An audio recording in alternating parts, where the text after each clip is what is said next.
Hello friends, आज हम कुछ इम्पॉर्टेंट क्वेश्चंस करने जा रहे हैं। तो सबसे पहले क्वेश्चन है, हु वॉज, कौन था mister Hiram B Otis, why did everyone, क्यों हर कोई से यानी कहता था, दैट यानी कि, इट वॉज फुलिश, ये मूर्खता भरा काम है, ऑफ हिम उसका, टू बाय यानी खरीदना, the Canterville Chase, Canterville Chase उस घर का नाम था जिसमें वो भूत रहा करता था। तो आंसर है, mister Hiram B Otis was यानी थे, एन अमेरिकन मिनिस्टर थे, अमेरिकन मंत्री थे। ही हैड कम, हैड के बाद देखो थर्ड फॉर्म आ रहा है, ये चुका था वाला टेंस यानी पास्ट परफेक्ट टेंस है। वह आए थे, विद यानी के साथ, हिज फैमिली अपने परिवार के साथ, टू लीव यानी रहने, इन इंग्लैंड में। हिज फैमिली उसके परिवार में, इंक्लूडेड मतलब शामिल थे, हिज वाइफ उसकी पत्नी, हिज एल्डेस्ट सन उसका बड़ा बेटा, वाशिंगटन, हिज डॉटर उसकी बेटी Virginia, and his youngest twin sons और उसके सबसे छोटे ट्विन सन्स यानी दोनों जुड़वा लड़के या दोनों जुड़वा बच्चे। ही बाउट सेकेंड फॉर्म है, उसने खरीदा, ए हाउस एक घर, फॉर के लिए, हिज फैमिली अपने परिवार के लिए, टू लीव इन उसमें रहने के लिए। दिस हाउस इस घर को, वॉज के बाद देखो थर्ड फॉर्म है, पैसिव लाइन है, इस घर को पुकारा जाता था, बुलाया जाता था, Canterville chase. Everyone sad second form है, हर कोई कहता था, दैट की, it was A haunted house, यह एक भूतिया घर था। इवन यानी भी, लॉर्ड कैंटरविल, लॉर्ड कैंटरविल जो मालिक था उस महल का, उस घर का, लॉर्ड कैंटरविल यानी द प्रीवियस ऑनर, प्रीवियस यानी पिछला, ऑनर यानी मालिक, ऑफ द हाउस यानी घर का, वॉन उसने भी चेतावनी दी थी, हिम उसे, ऑफ इट इसके बारे में। ही सैड सेकेंड फॉर्म उसने कहा, दैट की, इट वॉज बिकॉज ऑफ यानी की वजह से, इट वॉज यह था, बिकॉज ऑफ यानी की वजह से, घोस्ट यह घोस्ट यानी इस भूत की ही वजह से था, दैट यानी कि, दे हैड नेवर, नेवर होता है कभी नहीं, हैड के बाद देखो थर्ड फॉर्म है, चुका था यानी कि पास्ट परफेक्ट टेंस है, उन्होंने कभी नहीं परवाह की थी, टू लीव यानी रहने की, इन दैट हाउस उस घर में, देमसेल्फ यानी स्वयं खुद। ही ऑल्सो मतलब भी, उसने भी, टोल्ड हिम बताया था उसे, ऑफ द वेरियस यानी विभिन्न प्रकार के, इंसिडेंट्स यानी घटनाओं के बारे में, टू शो यानी दिखाने के लिए, दैट यानी कि, एक घोस्ट रियली कि एक भूत, रियली यानी सचमुच, लिव्ड यानी रहता था, देयर यानी वहाँ। हाउ एवर हालांकि, मिस्टर ओटिस ने इंसिस्ट किया, इंसिस्ट मतलब जोर दिया, दैट यानी कि, ही हैड कम कि वह आए थे, फ्रॉम यानी से, ए मॉडर्न कंट्री से एक आधुनिक देश से आए थे, एडवांस देश से आए थे, and did not believe, did not negative है पास्ट इंडेफिनिट टेंस का, और वो विश्वास नहीं करते थे इन घोस्ट यानी भूत में। सो इसीलिए एवरीवन हर किसी ने, हु न्यू सेकेंड फॉर्म है, नो की सेकेंड फॉर्म न्यू है, जो जानते थे, ऑफ द पास्ट हिस्ट्री यानी पिछले इतिहास के बारे में, ऑफ द हाउस उस घर के, सैड उन्होंने कहा, दैट यानी कि, इट वॉज फुलिश ये मूर्खता भरा काम था, ऑफ मिस्टर ओटिस का, टू बाय यानी खरीदना, दैट हाउस यानी उस घर को। तो ये पहला क्वेश्चन है, इससे आपको इंट्रोडक्शन के बारे में पता लग गया होगा और किस बारे में बात चल रही है ये भी पता लग गया, और इसका फिर आगे इसमें इम्पोर्टेंट क्वेश्चंस पे बात करते हैं।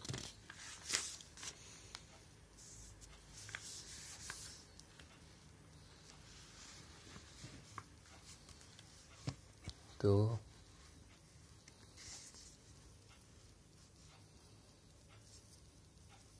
एक मिनट,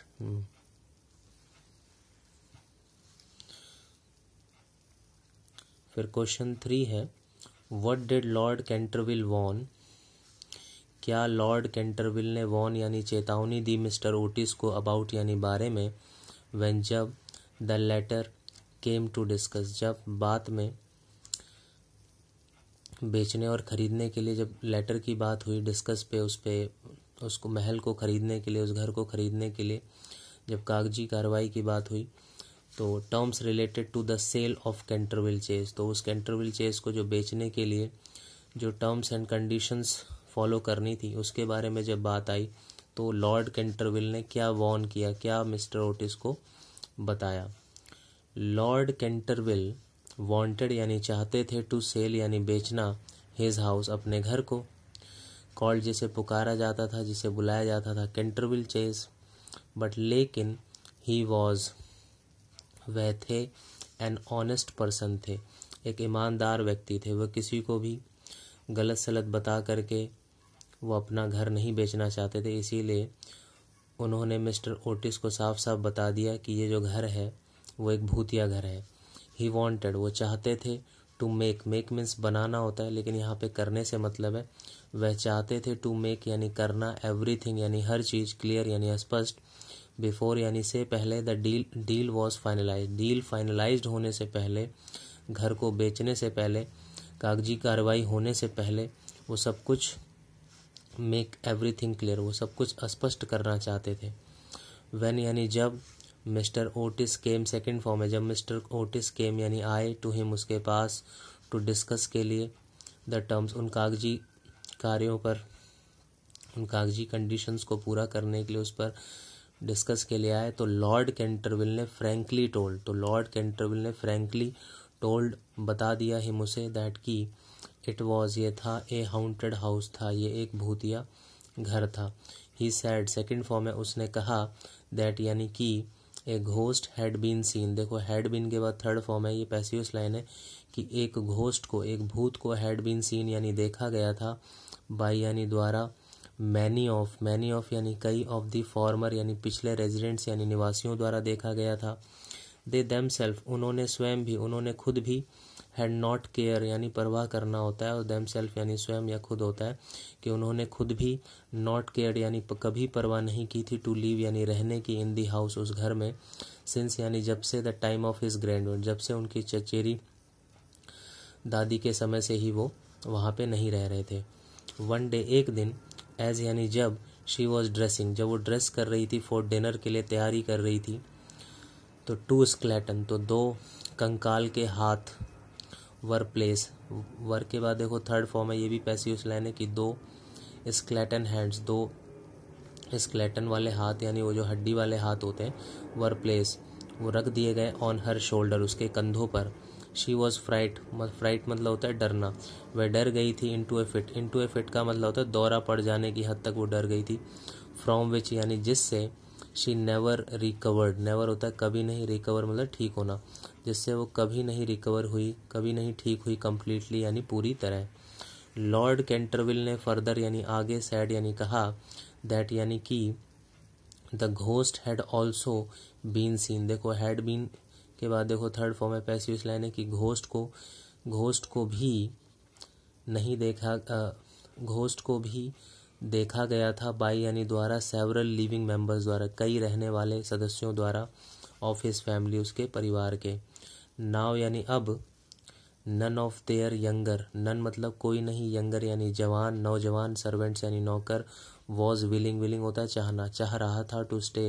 यानी रहना, देयर वहाँ मतलब कोई नहीं वहाँ पे रहना चाह रहा था, कोई भी जवान नौकर वहाँ पे रहना नहीं चाह रहा था। मिस्टीरियस मतलब रहस्यमयी, नॉइजेस यानी आवाज़, शोर शराबा, वर ऑफन यानी ऑफन होता अक्सर, हियर्ड यानी सुनाई दिया जाता था या सुनाई देता था, फ्रॉम यानी से, द कॉरिडोर यानी गलियारे से, एंड द लाइब्रेरी से, बाई मतलब से, नरेटिंग मतलब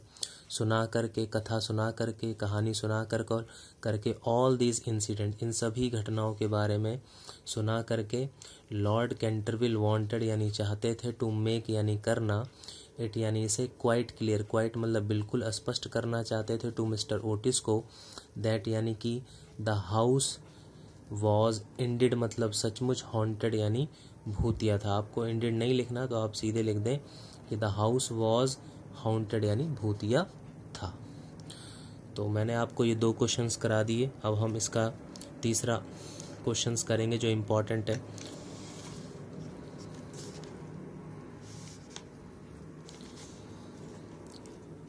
तीसरा क्वेश्चन है, तो जब उन्होंने, मिस्टर ओटिस ने वो मकान खरीद लिया था, तो जब वो पहली बार शिफ्ट होने जाते हैं उस मकान में, तो उस मकान की जो नौकरानी थी, जो हाउस टेकर थी, जो उस घर को संभालती थी, उसको साफ़ सुथरा और उसकी देखभाल करती थी, उसने उनको क्या बताया, उस फैमिली को क्या बताया, तो उस पर ये क्वेश्चन बना हुआ है, तो वो देखते हैं। ऑन देयर फर्स्ट विजिट अपनी पहली विजिट पर, टू द कैंटरविल चेस, जब वो गए थे कैंटरविल चेस गए तो what did the Otis family, तो क्या ओटिस परिवार ने सी यानी देखा ऑन द लाइब्रेरी फ्लोर पर, लाइब्रेरी के फर्श पर, how did they react to it, और इस पर कैसे उन्होंने प्रतिक्रिया दी। आंसर है ऑन यानी पर, रीचिंग यानी पहुंचने पर, द कैंटरविल चेज यानी उस घर में उस महल में, the Otis family Otis family was welcomed, was के बाद देखो थर्ड फॉर्म है पैसिव लाइन है कि ओटिस के परिवार को वेलकम यानी स्वागत किया गया, बाई यानी द्वारा, मिस उमनी द्वारा। द हाउस कीपर थी वो, घर को संभालने वाली, घर को साफ सुथरा रखने वाली, उसकी देख रेख करने वाली थी, उनका नाम था मिसिस उमनी। दे वर सर्व, वर के बाद देखो थर्ड फॉर्म है पैसिव लाइन है, उनको सर्व किया गया, उनको दिया गया टी चाय इन दी लाइब्रेरी में। सडनली यानी अचानक, मिसिस ओटिस ने कॉट साइट मतलब उन्हें दिखा, ऑफ ए डल मतलब हल्का सा रेड लाल कलर का स्टेन यानी धब्बा, ऑन दी फ्लोर यानी कि फर्श पर। आपको ऐसे नहीं लिखना तो आप डायरेक्ट लिख दें सडनली अचानक मिसिस ओटिस ने, आप लिख दें सॉ यानी देखा, ए डल रेड स्टेन एक लाल कलर का स्टेन यानी धब्बा, ऑन दी फ्लोर यानी फर्श पर, just by the fire place वहाँ पे आग जल रही थी, जहाँ पे आग जल रही थी उसके बिल्कुल जस्ट बाय मतलब बिल्कुल नज़दीक में फायर प्लेस के। शी थॉट सेकेंड फॉर्म है उसने सोचा, समथिंग यानी कुछ, हैड बिन स्पिल्ड कुछ वहाँ पे फैला हुआ था, देयर वहाँ,